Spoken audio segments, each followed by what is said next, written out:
The prairie sun was sinking low, painting the wide-open sky in streaks of copper and gold. Dust hung in the air, stirred by the restless shuffle of boots and the scraping of chairs on packed earth. On the far side of the yard, a long wooden table stretched, burdened with tin plates, steaming bread, and pots of beans. Men with worn hats and sun-creased faces crowded close, their laughter loud, their voices filling the evening air with the rough cadence of ranch hands who had worked hard and meant to eat harder. At that table, every seat was claimed. Every seat except one. A girl stood a little apart, her bare toes curling in the dust, her dress faded and frayed from too many washings. She was small, thin as a willow switch, and her eyes darted to the table with a hunger that was not only for food. She looked not at the plates, but at the faces that never once turned her way. Her throat ached, her hands clenched at her sides. She wanted to walk forward, to slide onto a bench, to laugh like the others, to belong. But her father's voice echoed sharp in her memory, slicing through the warm hum of evening. "You don't belong at the table." The words were iron, heavy, unforgiving. She had heard them more than once. But tonight they weighed differently, because tonight she had seen a space open between two men. For the first time, there had been a chance, till her father's hand, firm and final, kept her back. She had not argued. She never did. A child's protest held no power in a place where a man's word ruled like law. The men dug into their meal, rough voices rising with stories of cattle drives, broken fences, and horses too wild to tame. They were all part of something bigger, something that had no place for a little girl in a faded dress.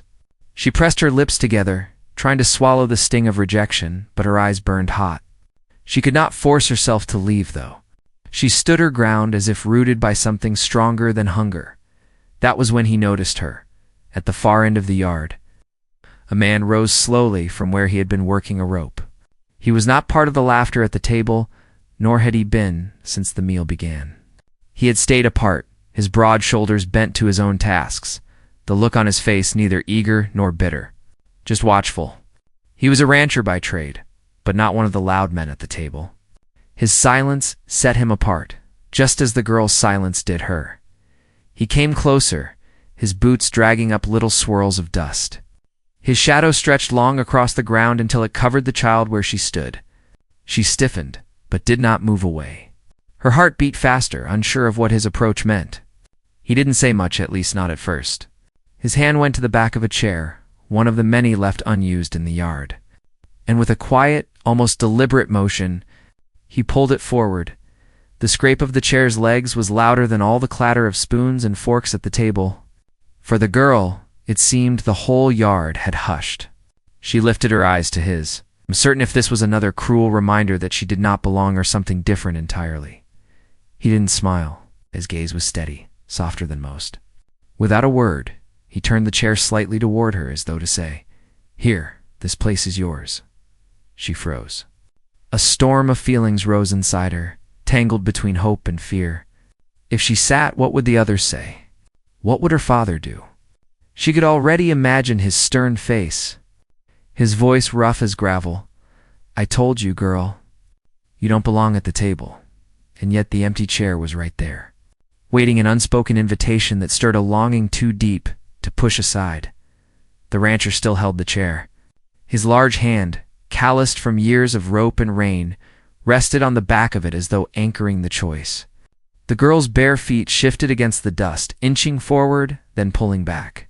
Her breath caught, her chest tight with the weight of her father's words, and the pull of her own hunger not for food, but for a place, a belonging that had been denied for as long as she could remember. The table rang with laughter again. None of the men seemed to notice the quiet battle taking place in the dirt a few steps away. None but the rancher. He waited, patient, as if he understood what it meant to stand on the edge of being included, and what it cost to take that step forward. The girl's lips trembled. She whispered into the dry air, her words breaking as if they carried the weight of all the years she had been pushed aside. "My father said I don't belong at the table." The rancher did not flinch at the words. His eyes remained on hers, steady, unwavering. Then, with one small nudge of the chair's leg against the earth, he made his answer clear without speaking at all. The girl's heart pounded. Behind her, the evening shadows stretched longer. Before her, the chair waited. Between the weight of her father's command and the silent offering of the rancher's hand, she stood trembling, caught between fear and longing, and then the sound of heavy footsteps broke across the yard. She knew them instantly. The weight of them, the rhythm, her father. The laughter at the table quieted, the voices dying down as the tall figure approached. His shadow merged with hers, and the warmth of the sunset felt suddenly cold. The girl's breath caught in her throat as the rancher's hand tightened ever so slightly on the chair. Holding his ground, the men at the table leaned back, watching. The girl lowered her gaze to the dust, her body frozen. She did not know what would happen next, but she knew everything was about to change. And with that, the story truly began. The heavy boots drew nearer until they stopped just behind her. The air thickened, and even the men at the table seemed to sense that something more than a meal was about to unfold. The girl lowered her eyes, her heart racing as if it wanted to leap from her chest. She could smell the familiar leather and sweat of her father, the scent that had always meant strength, authority, and an unyielding kind of law. He was tall, broad in the shoulders, his presence enough to silence a room without saying a word. The rancher stood his ground. His hand stayed firm on the chair, the wood solid beneath his grip. He did not look away, though he could feel the weight of the father's gaze. He was no stranger to that kind of power men who believed their word was final, who guarded their place in the world with iron fists and sharp tongues. Still, he did not let go of the chair. The girl wanted to vanish into the dust. She wanted to run, yet her feet felt nailed to the ground. She thought of the countless nights she had lingered outside the doorway, while the men sat laughing around the table, her own stomach growling in the shadows. She thought of how her father had never looked back at her once, not even when there had been extra bread, or when her eyes had pleaded for a scrap of kindness. She thought of how she had always obeyed, swallowing her hunger along with her words. Tonight, though, something was different. The rancher's silent gesture had cracked open a door she didn't even know could exist. The father finally spoke. His voice was gravel, low, and commanding. "She knows her place."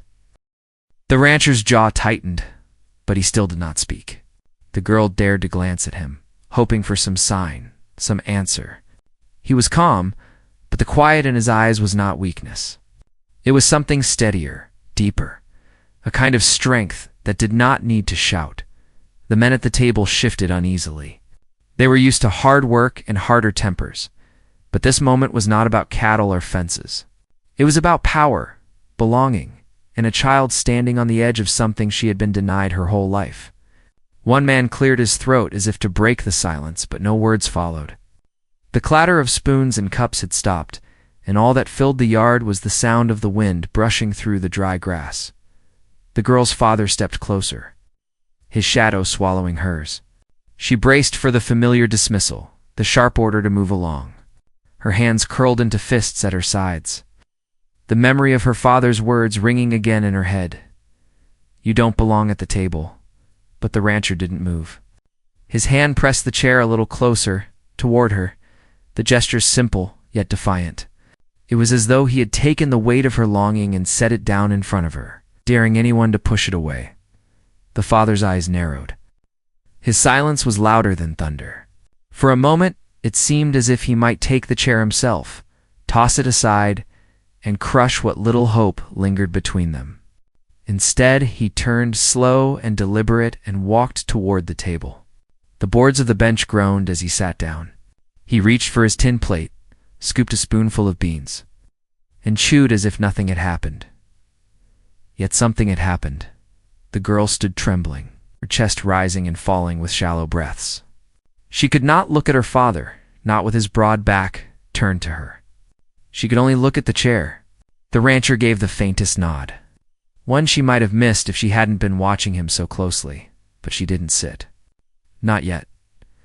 Her body ached with the pull of both choices, obeying her father and fading back into the shadows, or stepping forward into a place she had never been allowed, as the men began talking again, their laughter slowly returning, the girl's mind drifted to the days before this night. Days when she had carried buckets of water heavier than her small arms could bear, when she had swept dust from floors, only for more to blow in. When she had done every chore set before her, and still been told she was nothing more than a burden. She remembered her mother, quiet and worn, whose hands were always busy, whose eyes always looked down. Her mother had never once told her she deserved a place at the table either. Perhaps she had once hoped for it herself, for hope became too heavy to carry. The rancher had watched her longer than she realized. He had seen her move about the ranch with a determination that seemed too big for a child her size. He had noticed how she lingered near the men when they spoke, her eyes hungry not for food but for knowledge, for a piece of the world she was locked out of. He had noticed how her father kept her apart, not with blows, but with silence, which was sometimes heavier than a fist. Still, the rancher had his own past, his own reasons for keeping to himself at the edge of the crowd. He was no stranger to loneliness, nor to being told where he didn't belong. That was why the sight of the girl standing in the dust, her small body braced against rejection, stirred something in him he thought long buried. The night deepened. The stars pricked through the wide sky one by one as the meal wore on. The girl had not moved. The chair still stood, waiting. The men at the table carried on, though every now and then a pair of eyes flicked toward the quiet standoff in the dirt. Her father's voice rose again, carrying above the chatter. "Best eat while it's hot," it was not said to her. It was not meant for her at all. She pressed her lips together. She could feel the tears threatening, but she swallowed them down. She would not let them see her cry not tonight. She shifted one foot forward, then back again, the dust stirring with her indecision. The rancher finally spoke, his voice low, meant only for her. "Sometimes you have to take the seat yourself." Her eyes snapped to his. The words were simple, but they struck deep. They carried a weight she couldn't yet understand, but she knew they mattered. She turned her gaze back to the table. Her father did not look up. None of the men offered a space, though the chair was still there, the rancher still holding it steady. Her heart beat faster, her throat dry. She wanted to move, to sit, to take the place she had been denied, but she also knew the cost. The air was heavy with it, the whole ranch waiting on her next step. And then, from the shadows near the barn, another figure stirred. A voice, faint but clear, called her name. The girl froze, her breath catching. It wasn't her father. It wasn't the rancher. It was someone else, someone she had not expected. And with that voice, the night shifted again, opening into something even more uncertain than before. The girl's name trembled in the air. Carried from the shadows near the barn, she whipped her head toward the sound, her heart hammering. Her father didn't flinch, didn't turn. He kept chewing slow and steady, as though he hadn't heard a thing. The men at the table exchanged looks, the kind men do when they don't want to be caught staring. The rancher's eyes flicked toward the barn, his hands still resting on the chair, its posture unmoved. From the darkness, a smaller figure stepped forward. It was her younger brother, his hair messy, shirt too large, and eyes wide with worry. He shouldn't have been. Their children weren't welcome near the men's table any more than she was. Yet there he stood, trembling like a colt that had strayed too far. He looked at her, then at the chair, then back again, his lips pressed tight. She could read the fear in his face. Fear not for himself, but for her. "Come back," he whispered. His voice cracked, too thin to carry across the whole yard, but loud enough for her to hear. "Don't do it." The girl's chest squeezed tight. Her brother had always been the quieter one, the one who followed rules without question. He had learned early that silence kept him safe. For him to speak now, even this little, meant he knew the danger of her choice. The rancher didn't move, didn't speak. He let the moment stretch, his quiet presence like a mountain that wouldn't be shifted. But inside, he weighed every second. He knew the father's temper, had seen it in the way he drove men to exhaustion, in the way his word crushed those around him. If the girl sat, there would be a storm, and the rancher would stand in the center of it. He could already feel the eyes of the other men pressing on him, testing to see how far he'd go. The girl looked back at her father's broad shoulders. He hadn't turned, hadn't given her even a glance, but she knew he was listening. He always listened. He didn't need to raise his hand or his voice. His silence was punishment enough, and if she dared break it, she feared the weight of what would follow. The chair between her and the rancher felt like a door, half open, but heavy. Behind her, her brother shifted nervously, as if ready to bolt and drag her with him. She wanted to obey him, to slip back into the shadows and avoid the fire waiting for her. But the longer she stood, the more the pull grew inside her, the need to claim something that had been denied for too long. Her father finally set his spoon down with a slow, deliberate clink. "Get him back in the barn," he said, his voice carrying without force. "It's just sharp certainty." The boy froze, his small body rigid. He hadn't been addressed directly, but the order was meant for the girl. She clenched her fists, her throat tightening. She turned to look at her brother, who now shook his head, silently begging her to come. The rancher's hand shifted, his fingers curling around the top of the chair. For the first time, he spoke to the father, his voice calm but steady. "He's not hurting anyone standing there." The yard seemed to freeze. No one spoke against the father, ever. The men at the table fell silent again, the weight of those words hanging in the air like a storm cloud. Her father lifted his head, turning just enough that the fire of his eyes met the rancher's. There was no outburst, no slam of fist. Only that look, hard and sharp, the kind that could cut a man down without a blade. "It's my house," he said. The rancher held his gaze, steady as the land itself. "And it's still just a boy." The tension rippled through the yard. Some of the men shifted in their seats, uneasy, unsure if they wanted to see what would happen next. Others leaned forward, the taste of conflict sharper than beans and bread. The girl stood between them, the chair at her side, her brother behind her. The air so tight it felt like one wrong breath might split it open. She thought of the long nights she had spent whispering stories to her brother in the hayloft, keeping him calm when thunder rattled the skies. She thought of the way he always looked to her, even though she was only a little older. She couldn't bear to see him punished for her choice. And yet if she backed away now, if she left the chair untouched, would she ever have another chance? The rancher's quiet defiance planted something dangerous in the dirt. It wasn't just about a chair anymore. It was about the way power was held and who was allowed to claim it. He hadn't raised his voice, but by standing steady, he had shifted the ground beneath them all. The girl's brother tugged at the hem of her dress, his eyes wide with panic. "Please," he whispered again. "Don't." But her feet stayed planted. She couldn't move back. Not now. The father stood at last, slow and deliberate. His chair scraped against the ground, and the men at the table fell into silence. He didn't look at his daughter, nor at the boy. He looked only at the rancher. "You think you know better than me?" His words were quiet, but they cut through the air like a whip. The rancher's jaw tightened. He didn't answer right away. When he finally spoke, his tone held no challenge, only truth. "I think she's hungry for more than supper." A hush followed.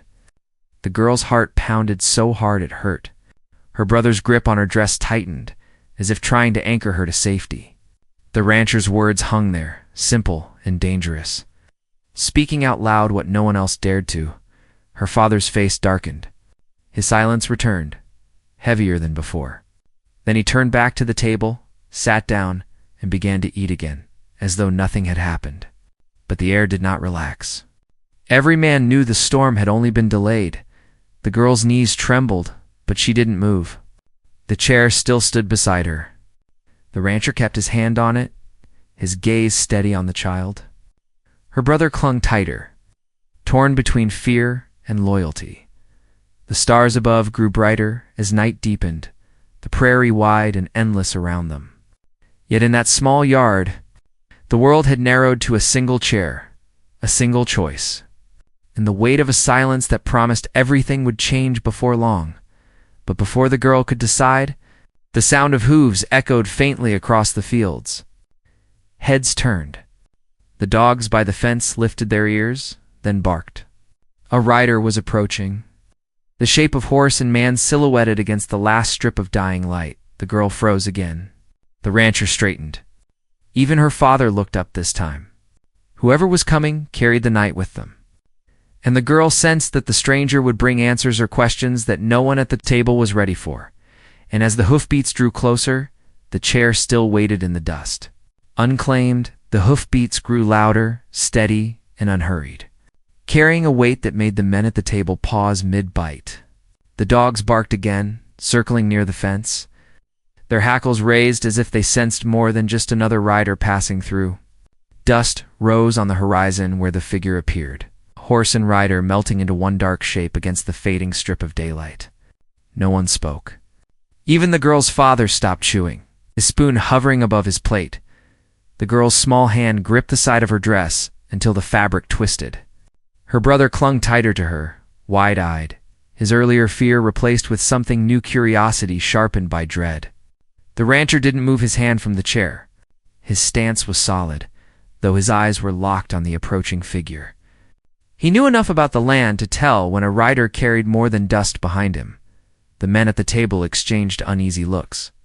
A stranger was uncommon, but not unheard of. Still, the timing arriving in the middle of such a fragile silence felt deliberate, as if the earth itself had chosen to break the moment with iron and hoof. The horse slowed as it reached the yard, and the rider reined in. The animal's flanks glistened with sweat, its breath heaving in the cool night air. The man in the saddle was cloaked in shadow, hat pulled low, face unreadable. He sat tall, steady, his presence commanding even before he dismounted. The girl held her breath, every nerve taut as a bowstring. Her father finally rose again, this time quicker, more purposeful. He stepped forward, boots grinding into the dust. His voice carried across the yard, low but edged with authority. "You're late." The girl's stomach twisted. Late. The word hung heavy. This was no stranger. Her father had been waiting for him. The rider swung down, landing with the ease of a man who'd traveled long roads. His spurs jingled softly, and the weight of a revolver gleamed faintly at his hip.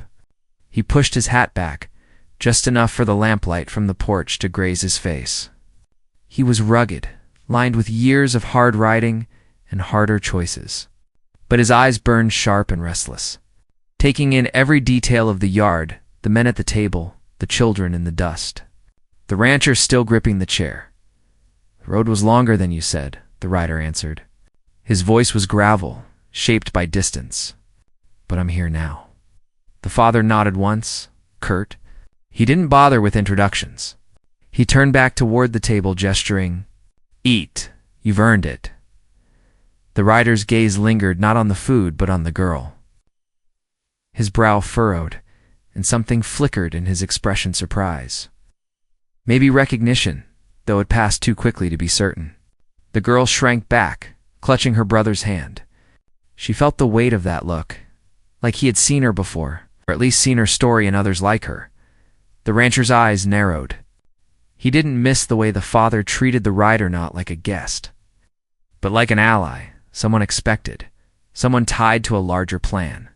The air tightened further. Whatever storm had been brewing around a chair and a child was about to break into something larger. The men at the table returned to eating, though the tension made their laughter hollow. The rider didn't sit right away. He stayed standing, hands resting on his belt, watching everything with an intensity that set the dogs pacing again. Finally, he moved toward the table. But his eyes strayed once more to the girl and her brother.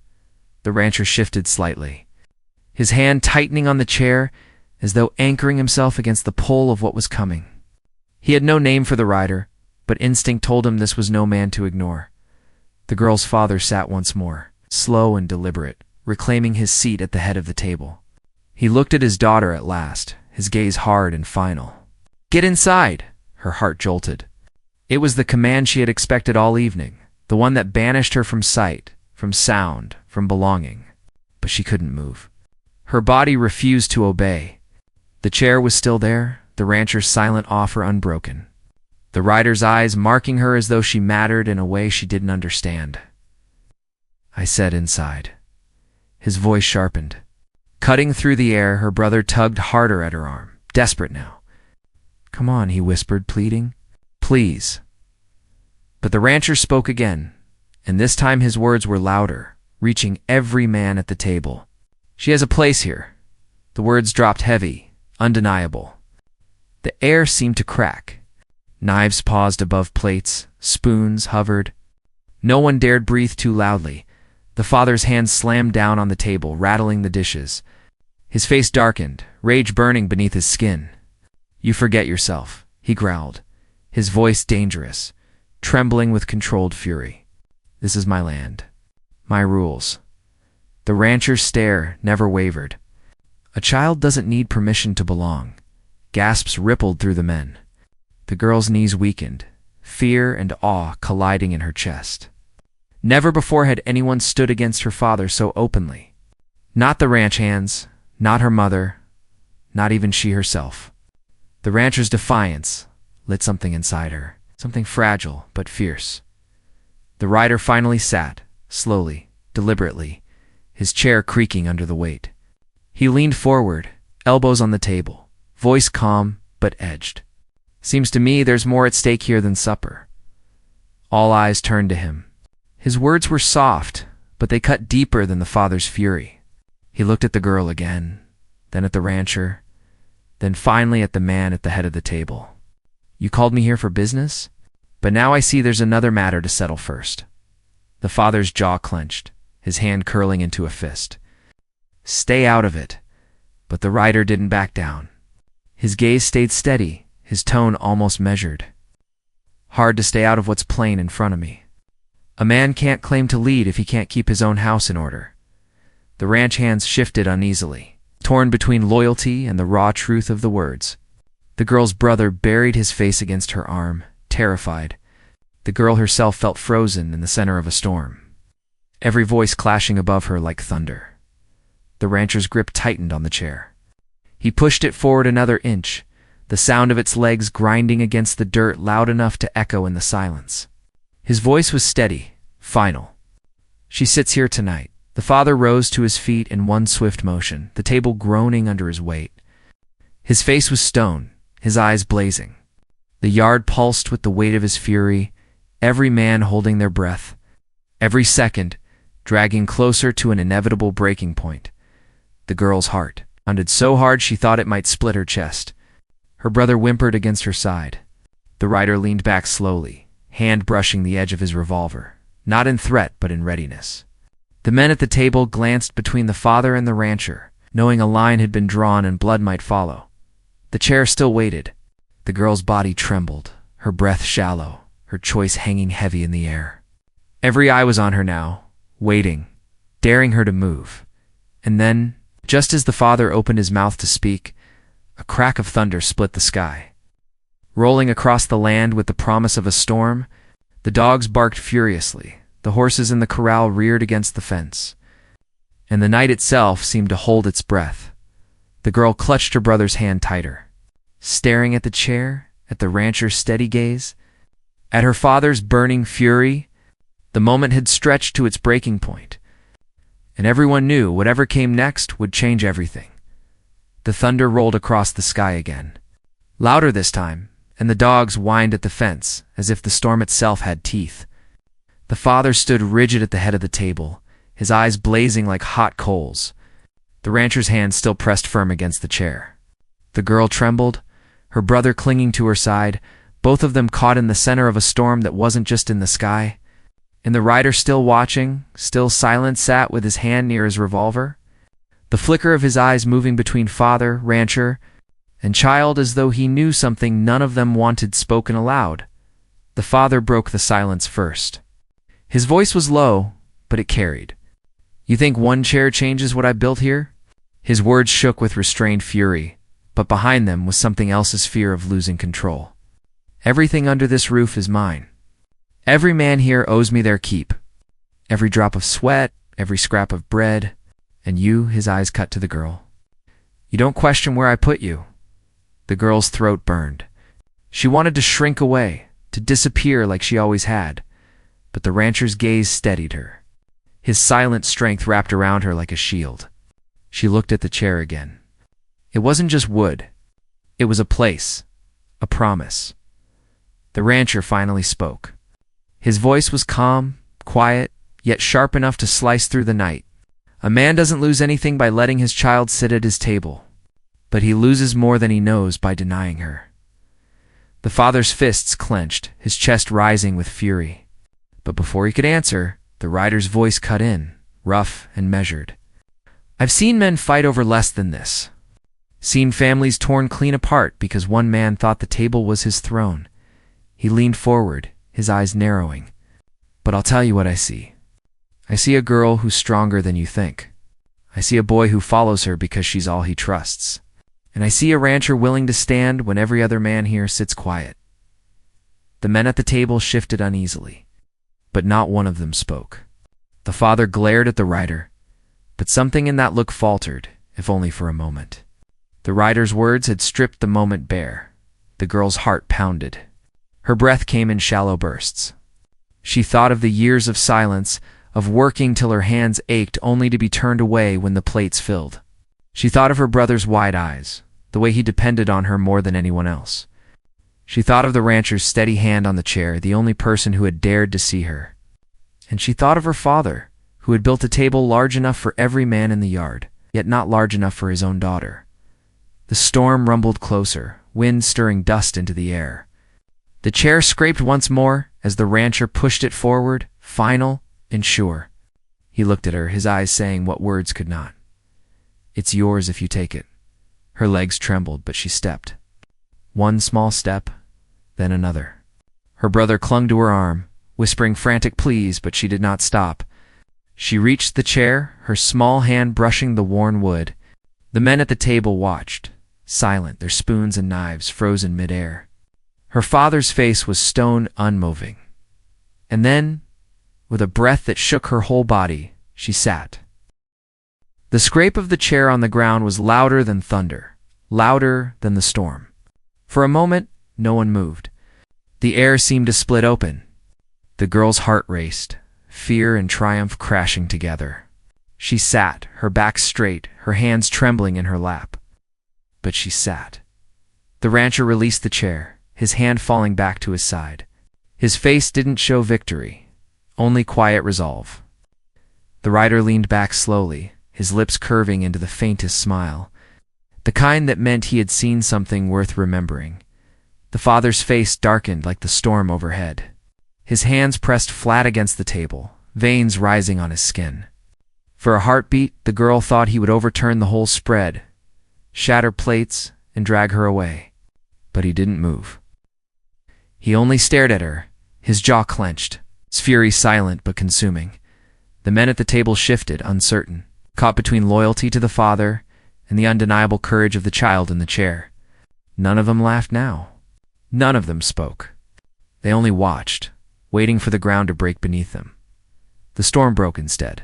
Rain slammed against the roof, wind tore across the yard, and lightning split the sky in white fire. The dogs howled, the horses screamed, and the tables shuddered under the weight of the storm. Yet through it all, the girl stayed seated, her eyes locked on the plate before her, her hands clenched tight. She didn't eat, not yet, but she didn't move either. Her brother, wide-eyed and trembling, pressed himself against her side, half hiding, half clinging. The rancher stood tall, unmoved by the storm, his gaze fixed on the father. The rider poured himself a tin cup of coffee, his face calm as though the storm outside was nothing compared to the one around the table. Finally, the father spoke. His voice was cold, sharp, but quieter than before. So be it. It wasn't surrender. It wasn't acceptance. It was something in between, a fracture in stone, the first crack in a wall built too high for too long. The girl felt tears prick her eyes, but she blinked them back. She had taken the chair, and no storm, no command, no silence could undo that. For the first time in her life, she belonged. Even if only for this night. The storm raged on, drenching the land, filling the air with thunder and rain. But inside the circle of the table, a new silence grew not. The silence of fear, but the silence of something changed, something that could not be undone. The rider finished his coffee and set the cup down slow. His eyes met the girl's, and for a moment, she saw something softer there, something that reminded her of her mother's hands before they had grown too tired. He nodded once, as if to say, "You did what no one else could." The rancher stayed where he was, his presence solid, his quiet strength enough to steady her heart. Her father never looked away, but the fire in his eyes had dimmed. Just enough for her to see the man beneath the man who knew, deep down, that a child cannot be locked out forever. The men at the table lowered their eyes, one by one, and slowly began to eat again. But the air was different now. The laughter did not return. The ranch was not the same. The girl sat with her brother pressed against her side, her heart still racing, her hands still trembling. She didn't reach for the food. She didn't need to. The chair itself was enough. She had taken it, and no one had pulled it away. When the storm finally passed, and the stars broke through the clouds once more, the table still stood, the plates half empty, the men weary. But something far greater had shifted. The girl would remember that night for the rest of her life. The night she heard thunder in the sky and thunder in her own heart. The night she defied silence. The night she took her place, and though her father never said it, though the words never passed his lips, she knew he could never again look at the table without seeing her there. The rancher turned away at last, his work-worn hands resting at his sides. But his eyes carried the weight of what he had witnessed. The rider pulled his hat low again, his face shadowed, but the faint smile lingered. And the girl, though still trembling, though still small, sat taller than she ever had before. For in that moment, she no longer stood outside the circle of men. She was part of it, storm or no storm, and nothing would take that away.